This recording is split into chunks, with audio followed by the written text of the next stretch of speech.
So I'm going to do a reading on like medicine wheel reading, and the medicine wheel reading brings in the energy of the four directions. So we have the east, the south, the west, and the north. So we're going to look at the east stone, and the east is this card here, and is the stone of the self. So it is about inner power, true self, and potential. When you have any doubts about your abilities, the stone of self serves as a reminder that you need only look within. We are all born with a purpose and the opportunities to fulfill it. Recognizing that your true power comes from discovering the using of your potential to make a positive contribution to the world. The Stone of Self card calls on you to share your gifts with others. We sometimes lose sight of our gifts because of life circumstances, fear, negative thoughts, or criticism from others. Yet the gifts you are born with never leave you. Nurture your strengths. Recognize and appreciate what you can do when you are aligned with your true self. This is where you are meant to be. So look beyond yourself and your fears. Broaden your horizon and seize this opportunity to help make a difference in the world. Next, we have the card in the south, and the card of the south is long snow moons. That's about contemplation, messages, and deliberation. The long snow moons bring a time of quiet contemplation. It is a time to open your mind and see beyond the ordinary. The journey into the world, into other worlds, and connect with the divine, where a message of importance awaits you. This message will help you along the path to the mystery void. Revel in the feeling of inner peace that comes from entering the silence. Those born under long snow's moon are deep and careful thinkers. They plan every move and go at a steady pace that assures completion. Learn to tackle even your daily task with slow deliberation. Make an art out of everything you do by living in the present moment.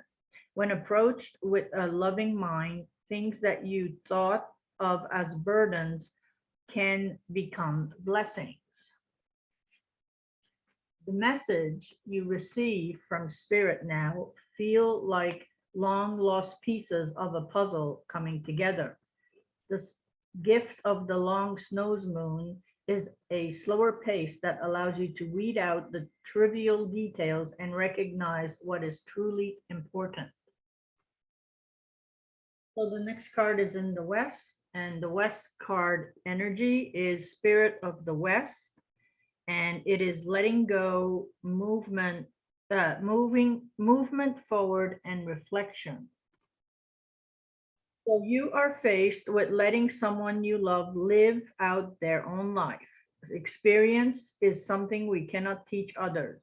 We can share what happened to us and how it has affected our lives, but until others have gone through their own experiences, there is no way of knowing how it will affect them. Learn to lead by example. Draw on the knowledge that you have gained from your own experience.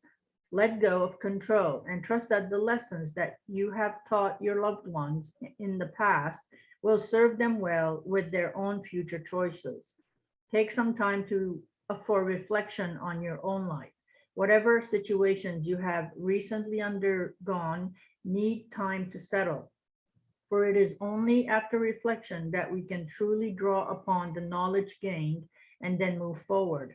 Honor this knowledge that you have gained and use it wisely to co-create a future that is aligned with your higher purpose. This card is also a reminder to live your life fully in the present with no regrets of the past. So the next card we have is in the North, and the North card is Spirit Path of the South, and it's the Trust card. So it is about personal space, openness, and faith. Each of us has an area around us we consider our personal space. Once violated, our capacity to trust and love becomes compromised. We pull back from others, widening the perimeter of space we use to protect ourselves. If we have had the sad misfortune of being repeatedly abused or violated, then the process of learning to trust again can be a long and painful one.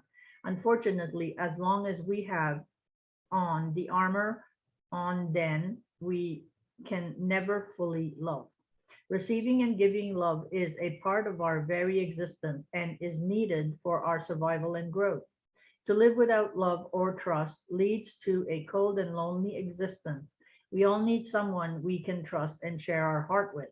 Begin to develop a relationship of trust with yourself and with Great Spirit.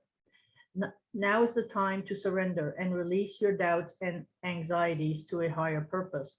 If we can have faith and trust in Creator's great plan, then we can begin the process of healing our wounds and gently, over time, expose our true self to others. Look at the areas in your life where you are holding yourself back to mistrust. Take the first step by learning to love and accept yourself for who you really are. Pull the card for the East and reflecting this card, clarity on this card, and the Empress showed up. Now she's receptivity. She's the queen, the goddess. She's feminine, beautiful, desirable, abundant, kind, generous, motherly, money. The Q that is on her, the crown means abundance. She's wealthy. She attracts money. Um, there's wealth in the card, like you can see all the wealth. She has a wealth of knowledge. She has a wealth of gifts to share to the world. So in the East, you are looking at the beginning. So you need to look maybe at what are your gifts and see what it is that you can bring to the world in helping us to grow and manifest our life purpose. In the South, the South is about leadership and loyalty. It is where the wolf is set. It teaches us about our emotions, how to handle our emotions, and we've reached the plateau. So the Ten of Cups is about emotions. Remember, cups are about emotions, and this is a wish card. So you've achieved it. So getting your wish, and now what do you do with it? So if you realize what your gifts are, now it is what do you do with your gift? So it's also a card about ending the cycle. So and 10 are about endings. So when after endings we get a new beginning. So we have to, decide where is this gift going to take us. The West, we have the Ace of Cups. Again, cups are about emotions, and the West has to do with the bear energy, and it's about awakening to your unconscious. So it's about falling in love, contemplation of a child. If you're, thinking about having a child, it's the beginning of feelings. Lots of cups well, we don't have cups in the reading, but it's about your creativity comes from love and feelings. So you want to see what it is that you're passionate about and try and maybe meditate on it and see if there's something there that you want to pursue. And just, whatever it is, just give it a try and see where it goes, basically. Page of Pentacles actually mirrors this card as well. So it is about beginning something, beginning to manifest something. So there is a project that you want to manifest or start to begin doing, just start doing it. It's physically starting something. So begin the process, whatever it is. If it's a new diet or if it's a new, even if it's anything that has to do with building something, like it's going to be manifested in a physical form, because pentacles have to do with a physical form. So yeah, whatever it is that you have on your mind, just, gather information about it.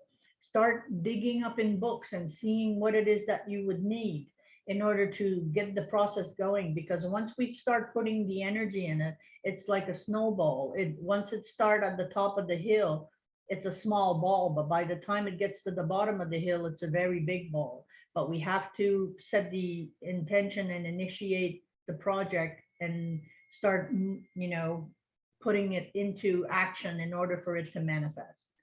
So yeah, so I guess, it's a good way of looking at things. So that's my reading.